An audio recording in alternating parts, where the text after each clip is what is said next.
Bienvenidos a La Esencia aquí en Mega TV. Nuestros hijos o nuestros nietos, cuando miran las noticias, cuando hablamos acerca de la muerte de una reina, tal vez nos pregunten, papá o abuelo, ¿todavía hay reyes en el mundo? Y ahí tratamos de explicar lo que en el concepto moderno se denomina como monarquía constitucional. Es decir, no ya aquella exclusiva concentración de poder propio de los regímenes monárquicos antiguos, ¿no? Pero realmente entendemos lo que es la monarquía constitucional, en qué consiste la monarquía constitucional, cuál es el régimen, por ejemplo, de un reino como el de la Gran Bretaña, a quién está despidiendo el mundo, quién era Isabel II, lo que representó en todo este tiempo de tantas aceleraciones políticas, de tantos cambios, qué tanta influencia tenía en las decisiones finales de los órganos de poder político en Inglaterra. ¿Estaba ella en sus últimos días aún bien consciente de los cambios que estaban sucediendo? El tema de la pandemia, el tema de la crisis, la inflación, la guerra en Ucrania, la renuncia del primer ministro como cabeza del Partido Conservador y su reemplazo por Liz Truss. Quisiéramos presentar a alguien que nos cede su tiempo y eso apreciamos mucho. Guillermo Meking, doctorado en la Universidad de Cambridge, autor de Las crisis políticas argentinas, estructura institucional y patrones de comportamiento, especialista en política británica, Malvinas y política argentina. Doctor, un honor tenerlo. Gracias por estar con nosotros hoy. Un placer hablar con ustedes. Si me permite decirlo, me parece sensacional que enfoquen el tema desde el punto de vista de una monarquía constitucional, porque esto es lo que ha funcionado. No significa que es un aparataje, digamos, como pintan en Hello o Hola o The Crown.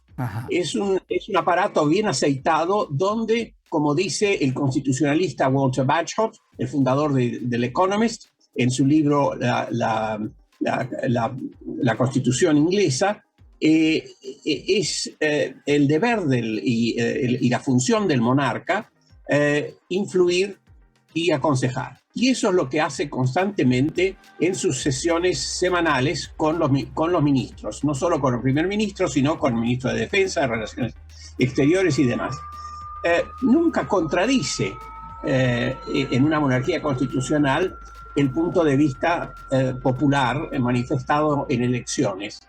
Pero con el fondo enorme de experiencia que ella tenía y que Carlos de alguna forma tiene también porque fue heredero del trono durante 70 años, aconseja e influye. Y los ministros, los primeros ministros, han dado, digamos, fe de eso al publicar sus memorias a través de las décadas y contar cómo influía y cómo ellos valoraban el punto de vista de la reina. Así que es una relación de poder muy sutil, donde el mensaje político no es lo publicado, digamos, no sale publicado qué piensa la reina, como ocurre con los presidentes.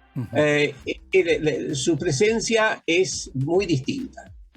Claro que pero sí. No por eso menos importante, digamos. Claro, por supuesto, por supuesto. Yo decía al principio que a veces cuando nuestros hijos nos preguntan, papá, ¿todavía hay rey? Y nos imaginamos un rey sentado ahí con una corona, con un ejercicio absoluto, con una concentración total de poder. Él era la ley, él era el juez, era todo, el administrador. Evidentemente que los tiempos han cambiado, doctor, pero fíjese, muchas veces nuestra ignorancia y nuestro limitado conocimiento nos hace pensar que la monarquía constitucional no es más algo que se conserva como tradición y que no tiene ninguna injerencia en el día a día de las decisiones políticas de un reino como el Reino Unido, por ejemplo. ¿Esa es una visión incorrecta que tenemos de lo que es la monarquía constitucional? Digamos que es hasta cierto punto inexacta. Por ejemplo, se maneja con códigos. Ella explicó a Victor Bogdanov, un constitucionalista, que como jefe de la Iglesia de Inglaterra se le presentaba, para nombrar un obispo, por ejemplo, una terna. Entonces, ella no decía, este sí, este no, no. simplemente cuando no le gustaba cómo era en la terna, decía, apreciaría tener más información. Entonces la gente, los funcionarios entendían que había que recurrir a otros nombres. Ajá. Y así de sutil era el manejo, digamos. Y lo que pasa dentro de las audiencias semanales con los ministros no lo sabe nadie, porque nunca se publica. Uh-huh. Hay un código ahí muy fuerte. El inglés, doctor, es formal antes que nada, ¿no? El formalismo, los protocolos, las tradiciones son respetadas a ultranza. Es muy difícil, como decía usted, que sepamos con detalles las conversaciones que ella tenía con el primer ministro, con todos los primeros ministros que ella vio pasar, con el anterior, con la actual. Son códigos demasiado sólidos. Para el inglés, el formalismo antes que nada. Sí, el formalismo es una palabra negativa. Son muy creativos en ese sentido. Aparte son muy afectuosos. Mi experiencia de 40 y pico de años de vivir acá, si bien regreso a mi patria frecuentemente, es la de una relación muy medida. Y en trances muy difíciles he encontrado que los ingleses son muy cálidos y muy receptivos, y dudo que eso no se manifieste a nivel oficial y a nivel real. Ajá, ajá. Dígame, en el estamento político inglés, ¿está instalado el debate de la pertinencia o no de la continuidad de la monarquía constitucional, o eso está fuera de toda discusión? Bueno, existe algunos republicanos, pero no predominan, y es parte del pluralismo británico aceptar que haya gente que tenga este punto de vista. Uh-huh. Pero aplastantemente la gente es monárquica. Es muy difícil entenderlo con una mentalidad republicana, pero el afecto que se siente hacia Isabel II está manifiesto en las manifestaciones públicas, y recientemente acaba de llegar Charles al Palacio de Buckingham. Uh-huh. Y estuvo durante casi una hora saludando al público con mucha calidez, y la gente recibiéndolo con la misma...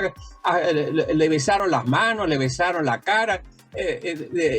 Arriesgó la vida, digamos, en ese sentido, porque cualquiera podría haber acercado un revólver, como pasó en la Argentina con Cristina. Claro. Pero el asunto transcurrió como una fiesta, digamos, a pesar del dolor que debe sentir el rey por la muerte de su madre, ¿no? Fíjese que estamos tocando un tema que también hace a las tradiciones inglesas. Si bien es cierto, hay toda un proceso de formalización y de ascensión, digamos, al título de rey de Carlos, tradicionalmente la cefalía monárquica no existe. Es decir, cuando decimos muerta la reina, viva el rey, ya nos estamos refiriendo al nuevo rey. Es más, ayer el Twitter de la familia real decía: el rey y la reina consorte estarán mañana en Londres, ya refiriéndose a Carlos. En efecto, así es la cosa. Se manifiesta de esta forma. Y le diré, por haber estado presente en reuniones sociales donde están presentes el duque de Edimburgo, la reina,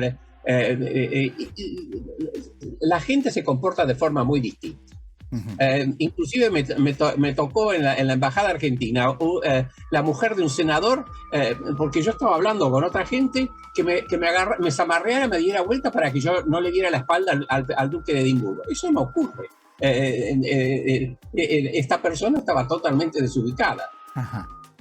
Ya, mire usted los episodios que pueden llegar a darse.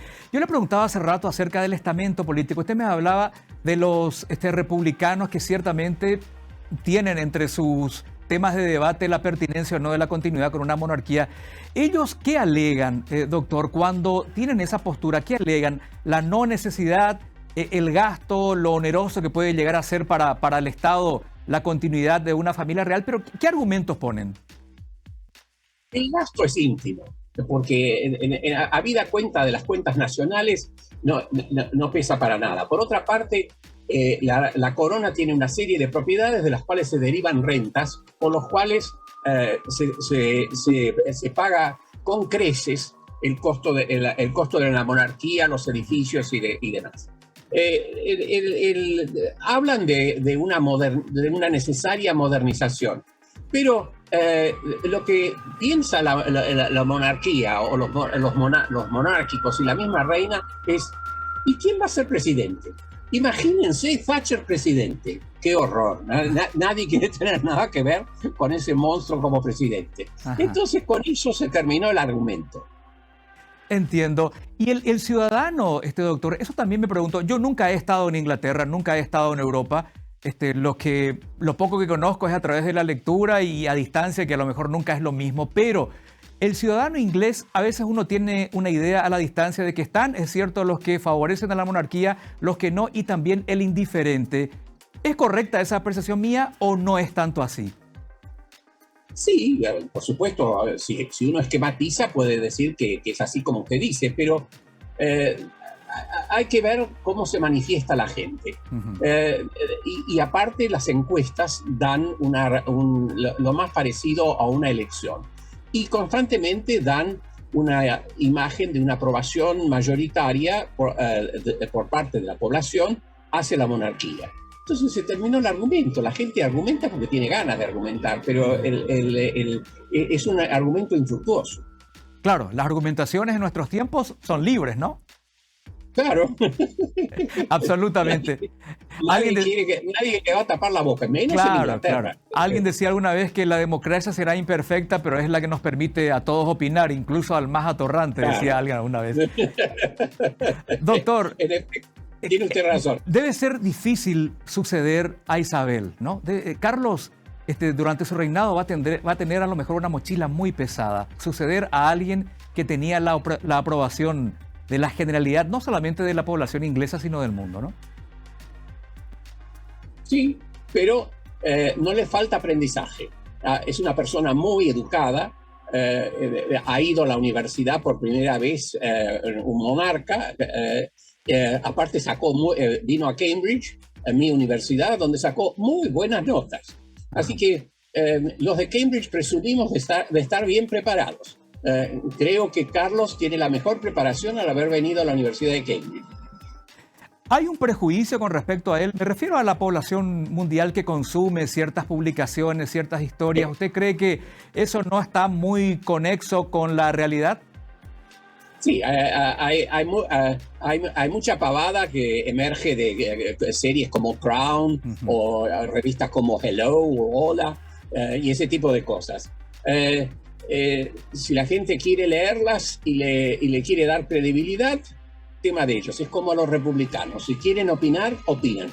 Pero la característica de la monarca que acaba de morir, y seguramente de Carlos, es no pronunciarse políticamente y no dar a conocer ningún punto de vista. Entonces la gente proyecta sobre esa pantalla opaca o en blanco, digamos, lo que se le da la gana. Doctor, con respeto, por supuesto, a la memoria de su majestad y a la familia real, ¿qué tan conectada o consciente, debido a su avanzada edad y su estado de salud, estaba ella con los cambios que se estaban dando en el presente inglés, ¿no? Lo de Boris Johnson, lo de Liz Truss, sí. Lo de Ucrania. ¿Cómo podríamos evaluar esos últimos meses de la reina Isabel? Totalmente conectada. Por lo que yo sé y por lo que se ha filtrado, tenía dificultades para moverse, pero las dificultades acá en el mate no. Uh-huh. Tenía una salud realmente admirable. Si hay algo en que creo que el mundo coincide es que era admirable la longevidad y el estado de salud de su majestad. Sí. Tenía siempre, digamos, tomaba un poco de alcohol, todo en su medida y armoniosamente. Doctor, aprovechando, usted es argentino. ¿El argentino cómo lo siente?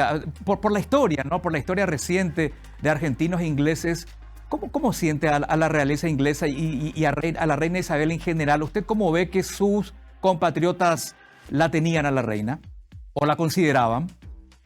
Reina en más absoluto disparate, en más de un sentido, porque seguían por Malvinas y ese tipo de cosas y no entienden las sutilezas de la monarquía constitucional y la forma de manifestarse y los códigos que utilizaba Isabel y que seguramente utilizará Carlos.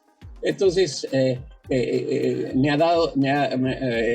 dado clase en algunas ocasiones donde la gente se ríe o hace chistes estúpidos. Hay de todo en la viña del Señor. Más todavía hoy en día que estamos en la era de los memes, donde sucede algo y de inmediato ya aparecen esos memes, a veces totalmente fuera de lugar, pero también son códigos de la época moderna, doctor, ¿no? Si la gente da rienda suelta a su expresividad, digamos. A ver, ¿qué ejemplos concretos podríamos tener en la historia contemporánea de Inglaterra donde Isabel haya tenido una influencia así para conocer, para aprender, doctor, en algunas decisiones políticas? Hay uno que tengo bien presente. Fuimos convocados al Foreign Office, una serie de especialistas en temas latinoamericanos, después de Malvinas, digamos. Uh-huh. Y un año después. Y Reagan invadió Grenada porque no le gustaba el régimen que él decía que era comunista. Inmediatamente corrió como reguero de pólvora, porque ella hizo llamar a la primer ministro, la mandó de vuelta del Palacio de Windsor a su casa y después la llamó a una audiencia y le dijo que no era posible que se invadiera a un país porque no cayera bien el régimen político.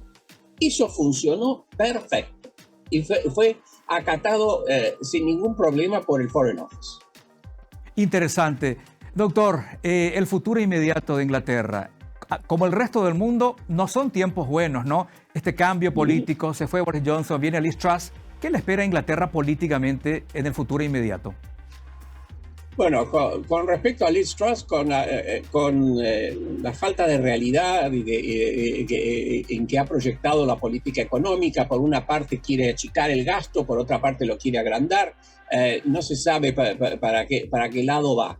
Entonces, y aparte es muy impopular y su partido está sumido en la impopularidad. El Partido Laborista también no inspira ninguna confianza porque no parece prometer un gobierno, porque no puede formarlo al carecer de mayoría, aún si ganara elecciones, porque perdería en Escocia. Entonces, hay mucha incertidumbre. Uh-huh. Y como dicen los ingleses, we will muddle through, es decir, vamos a atravesar el barro, y eso es lo que van a hacer. También está otra famosa frase, wait and see, que el inglés usa mucho, esperemos y veamos. Sí. Era la favorita de Maquiavelo, el fundador de la ciencia política. Exactamente. Doctor, un honor poder tenerlo. Yo le agradezco su tiempo y, no sé, algún mensaje final. Tenemos un minuto de tiempo que usted quiera dar con respecto a lo que está viviendo el mundo en este momento y a quién hemos perdido realmente. Se ha perdido una persona muy sabia, según gente que la conoció y dialogó con ella.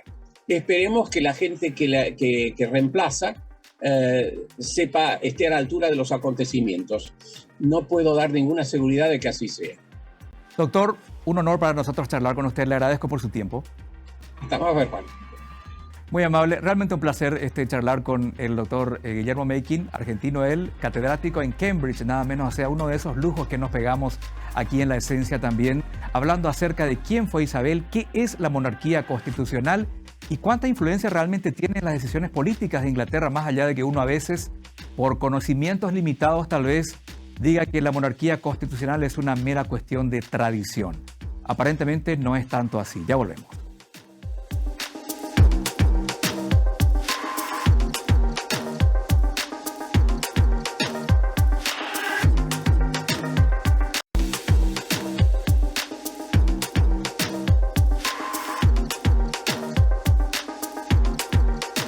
Bueno, más allá de todo ese torrente informativo que hemos tenido desde ayer a la mañana para nosotros, hasta que se confirmaba la muerte de la reina Isabel II de Inglaterra, las condolencias, las reacciones de los diferentes líderes políticos de todo el mundo, más allá de ver esa muchedumbre que se acercó hasta los alrededores del Palacio de Buckingham para llorarla, más allá del culto, de la adoración, de la pleitesía que se le tenía a la reina, una figura preponderante. Queríamos tener un concepto más cercano de lo que es la monarquía constitucional. Me pareció un buen momento para analizar un término que a lo mejor escuchamos alguna vez, que leímos alguna vez, que nos dieron en las clases de historia o de estudios sociales, como decíamos nosotros en nuestro tiempo, hace mucho ya, que nos hablaba acerca de la monarquía constitucional. El rey reina pero no gobierna. ¿Qué quiere decir eso? ¿Qué hace un rey que no figura todos los días en las noticias, que no es tapa? Creo que hablamos mucho más de lo que hace el primer ministro de un reino como el Reino Unido que lo que hace la reina.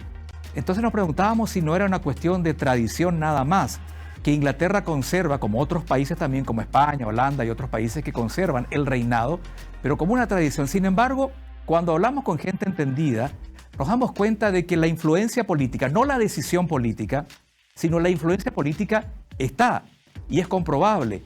Y por eso que le pedíamos ejemplos al doctor Meikin acerca de algunas cuestiones, algunos capítulos contemporáneos que nos demuestren que realmente Isabel tenía influencia en las decisiones que firmaba después el primer ministro o el Parlamento Europeo o la política interna o internacional de Inglaterra.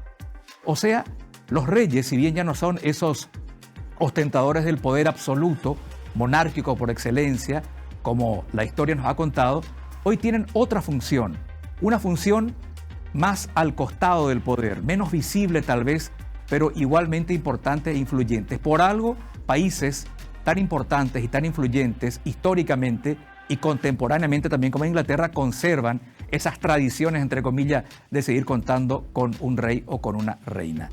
Carlos III es ahora el rey de Inglaterra. ¿Qué se vendrá? ¿Tendrá la popularidad y la simpatía que tenía Isabel? ¿Qué tan pesada será la corona para él con respecto a lo que era para Isabel? Los días, las semanas y los meses nos lo dirán. Hasta la próxima en La Esencia con algún otro tema que se nos ocurra aquí con la producción para tocar con ustedes cada noche aquí en Mega TV.